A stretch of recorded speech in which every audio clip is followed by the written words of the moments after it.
Hey, I'm Allison. I'm a composer and a performer of electronic music as Mutable Body, and I'm a huge sci-fi nerd. After lurking the tubes for a very long time, I've decided to start a review series of whatever I'm binging at the moment. I specialize in 90s and early 2000s stuff, because that is my childhood jam. I love finding these fleeting memories and disjointed narrative pieces from teenage bedroom channel surfing and diving into the narrative fully as an adult, turning those half-remembered characters and impressions into full-on experiences. Welcome to Worlds Between. Today, we're looking at Season 1 of Stargate SG-1. It's one of those shows I caught glimpses of as a kid, but I never fully experienced. There's a lot of those. I could never seem to catch things sequentially when they were airing, not until DVDs were a thing. Shows were definitely released on VHS, but it was a lot harder to mass produce these giant sets of cassette tapes that had entire seasons of shows on them. It was just too unwieldy. So once data storage limits increased with DVDs, that was the first really big wave of shows becoming accessible outside of initial broadcast and reruns. Back then, the internet was too slow to stream or acquire whole shows. Things are different now, but I found the first couple of seasons of SG-1 on DVD at a local bookstore for cheap. So we're doing it the old way, or the new old way. My PC doesn't have a disk drive, so I have to use the PS Triple. These reviews might contain spoilers, but I'll try to leave major twists out in case you feel like picking the show up for yourself after checking it out here. I'm generally going into these shows completely fresh, apart from a few scattered scenes that I might vaguely remember from 15 years ago.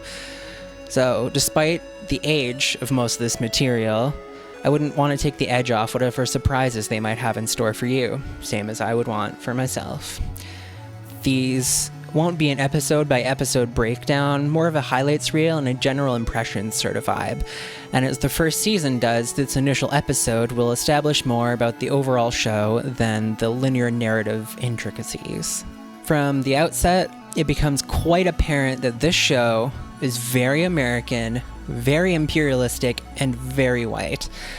In a master's thesis titled Traveling Through the Iris, Reproducing Whiteness in Stargate SG-1, author Kim Louise Parent outlines how the Stargate program is a military operation dominated by white male authority that regularly tries to impose its hegemonic principles upon alien civilizations. Depending on the episode, this tension between white paternal authority and alien others can come across as either wholly reinforcing that authority or reflexively challenging it without ultimately shifting that fundamental balance of established power. In this way, Stargate SG-1 as a whole reflects the state of North American media in the late 90s to mid-2000s, and its subsequent spin-offs continue that trend into more recent years. Given its strong military culture, I can see how that might contribute to its continued funding and proliferation. And with all that right on the surface, I avoided watching the show until pretty recently. I'm much more of a let's abolish cops and money and DS9 socialism didn't go far enough type Trekkie. I'm escaping to the one place that hasn't been corrupted by capitalism. Space! These reviews are not apolitical, so I think my positionality is important in that regard. At the end of the day, I'm here to nerd out about sci-fi shows, though. Not to give a lecture about how popular media fails to live up to its gayest and most radical potential, because, of course, it doesn't do that. These narratives aren't the ones you're going to find in the bargain bin of a dusty-ass bookstore with sci-fi novels stacked so high you can't even get through the aisles. Most of the shows that get made are a bit trash when it comes to politics, and to an extent, I'm okay with that. I like space, and lasers, and philosophy, and so bad it's good CGI to the point that I will sit through 4 seasons of a show like Earth Final Conflict just because it boils my brain juice. I won't watch that 5th season though. That's going too far. Back to SG-1. The show picks up where the 1994 movie left off. Go watch that first, if you haven't already. SG-1 was produced by the folks who did the 90s Outer Limits, which was another bucket of tasty brain trash for another time. We're in Vancouver. Colorado. And the gate opens, the series' main antagonists, the Goa'uld, come out, shoot some dudes, and kidnap a soldier. Bad guys gonna bad. They're a parasitic race of space worms who appropriated the mythology of ancient Egypt and used the Stargates to make humans everywhere their slaves. And since most of the aliens in the show are actually historic human cultures, everyone apparently speaks English. We've got divorced former dad Jack O'Neill, slutty nerd Daniel Jackson, writers just learned about feminism Samantha Carter, and then the young Kratos. Read it, boy. Jaffa, or Worm Incubator, Teal'c, making up the cast of SG-1. There's also the omnipresent Don Davis, ripped right out of Twin Peaks, The X-Files, and a few other shows to once again take the role of a U.S. military general. The Goa'uld are going around enslaving people, as they do, led by Apophis, son of Ra, who has just taken Daniel Jackson's wife as his own and impregnated her. This is how, in that essay I was mentioning earlier, Stargate can exemplify the propensity of mainstream American science fiction to depict whiteness as a central tenet to mark differences between the human and the alien. Most of the Goa'uld are all black, and all of the good guys are white, except for Teal'c, at least in the first season. Anyway, Daniel Jackson needs his wife back, and the team fights to liberate other societies from the grip of the Goa'uld through combat, occasionally solving riddles, a bit of diplomacy, and more combat.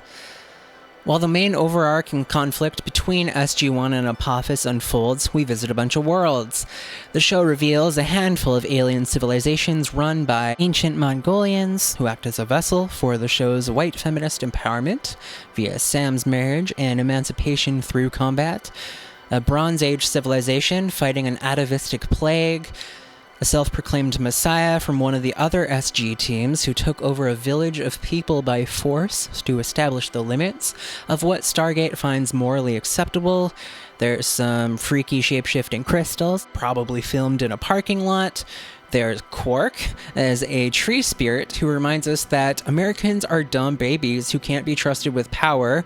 There's some old-ass Vikings, there's weird diseases, Hathor, and so on. A few standout episodes include number 11, The Torment of Tantalus, which has some great world building and high stakes. Episode 12, Bloodlines, where Teal'c is fleshed out as a character. There's episode 16, Korai, which is a classic trial episode rivaling those of the best in The Next Generation and Star Trek The Original Series, and episode 20, There But for the Grace of God, where the stakes of the entire show are raised in an alternate dimension leading up to the season finale. When I started watching the show, I was concerned it would just read as straight military propaganda and I'd stop caring about it, but then it became apparent there's a bit more of a layered formula which is based on the interactions between the characters and what they represent. General Hammond, of course, represents the hard line of military thought and the American government through his direct relationship to the president and so on, like a lot of Don Davis characters. When you got Don Davis, you know what you're gonna get. He's definitely not gay. Daniel Jackson is the sensitive, slutty nerd of the group. He tends to approach the other civilizations with a certain reverence and baseline of respect, valuing knowledge of cultures, diplomacy, exchange, and trade rather than extraction and conquest.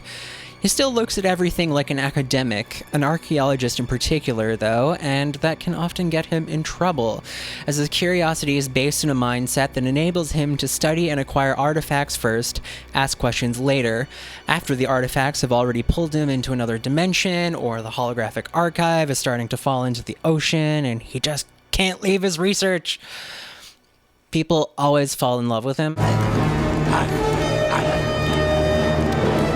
Daniel, you dog. Keep this up, you'll have a girl on every planet. Just let me give him an injection. If this was Star Trek, he would be unofficially bisexual, but this is Stargate, so no dice. We have Captain Samantha Carter, who challenges the patriarchal tendencies of the military and other cultures in blatant scenarios of gender-based exploitation or bias. It's pretty vanilla feminism, which I guess is better than none. Her character is a sign of the times, clearly more progressive than 60s sci-fi, but still falling short of any real standard of feminine empowerment today. She operates with her heart in the right place and is more ready to disregard orders that could cause harm. People always fall in love with her, too. I wish her character was gay.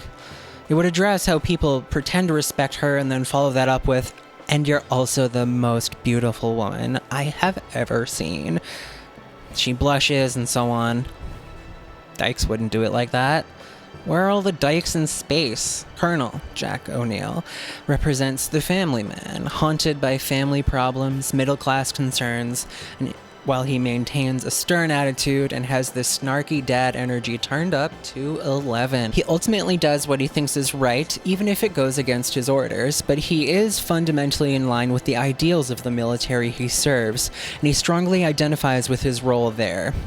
His transgressions of orders extend the reach of the military's capacity for just actions through his relationship with General Hammond, and ultimately paint the most nefarious picture of imperialism, that of the reasonable and morally justified soldier, heart open just enough to be likable, even with a weapon in hand, and at the end of the arm of American nationalist tendencies to oppress those it deems other. Yeah, it's whatever, I guess. He isn't gay, and he would potentially be shitty if his kid came out, maybe changed his mind after his kid reached adulthood, and through decades of slow turmoil, eventually they'd rekindle a relationship, but by then the damage would already be done, and his kid would need to spend a lot of money on therapy. You know. Then there's Teal'c. Teal'c is hilarious. Colonel O'Neill? Lucy, I'm home. I am not Lucy. I know that. It was a reference to an old TV. Never mind, open the door. I will summon the doctor. No, come on, I'm fine. I'm back to being myself. Just open up. I cannot be certain you're back to being yourself. You refer to me as Lucy. Christopher Judge has a commanding presence in every scene, and he says more with his posture and subtle movement than the rest of the cast do with entire pages of dialogue. His inclusion on SG-1 as the sole alien member does give the vibe of not all the significant black characters in this show are bad, and he has far fewer speaking lines than the rest of the main cast.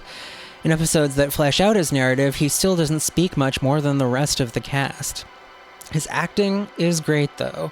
The acting in the show overall is fairly solid from the main cast, but young Kratos takes the cake for physicality and the raw emotive power that stands on its own without relying on dialogue. He's a dad, he's got a wife, but his sexuality is never explicitly stated, so I would like to believe he might be a little bit gay as a treat. Rather than being purely militaristic, the show then interplays between philosophy, religion, feminism, common standards of American identity, and family values through the dynamics of all of these characters. The foundation of militarism is, as I mentioned before, likely part of how the show ran for so long, maintained such a high budget, and had such broad mainstream distribution.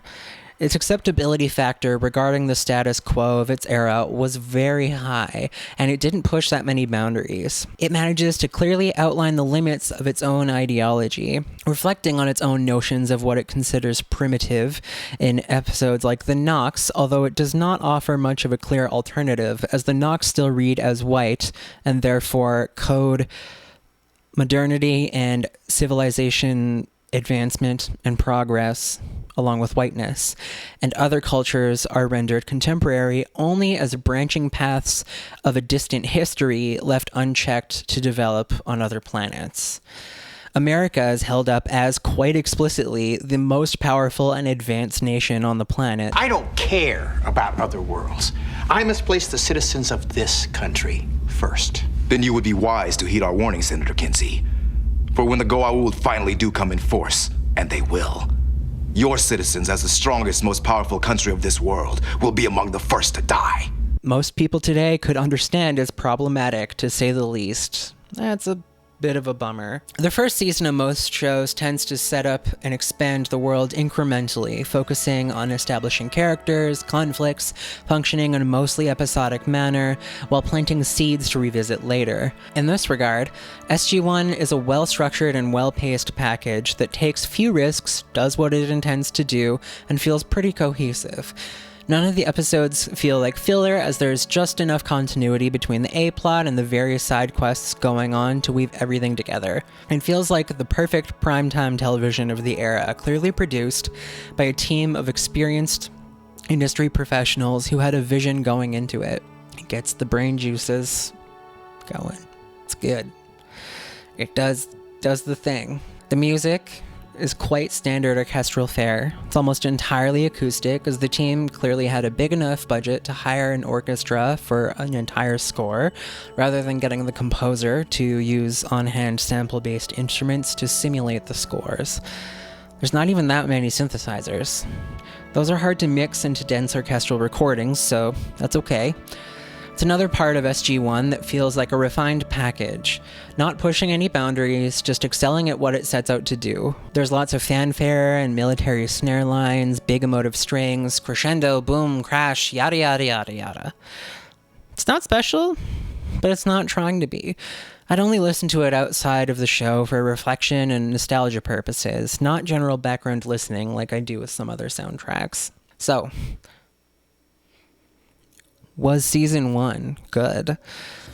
Well, if the vibe I've outlined here sounds like something you're into, then hell yeah. In case my review sounded overly critical from a political perspective, it is worth noting I'm hooked on it, and I'm almost done season 2 after just a few more days of watching.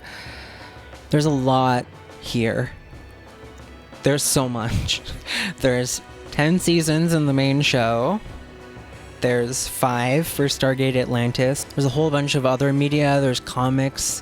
This is a giant world. I'll see how season 2 goes, and I might continue this review series with more Stargate or another show. Let me know in the comments what you think of the first season of Stargate, or if you have another piece of media you think it would be a good idea to cover.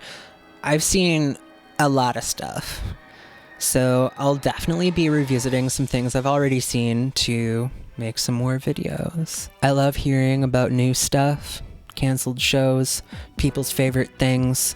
I love talking about all the ideas and philosophies and the ideology and politics, everything that goes into and around a show and the culture of it and how people relate through that. So you're welcome to take up a discussion in the comments. And I'm looking forward to more journeys with you. Hit all the buttons, ring the ding. Thanks for watching. Be excellent to each other.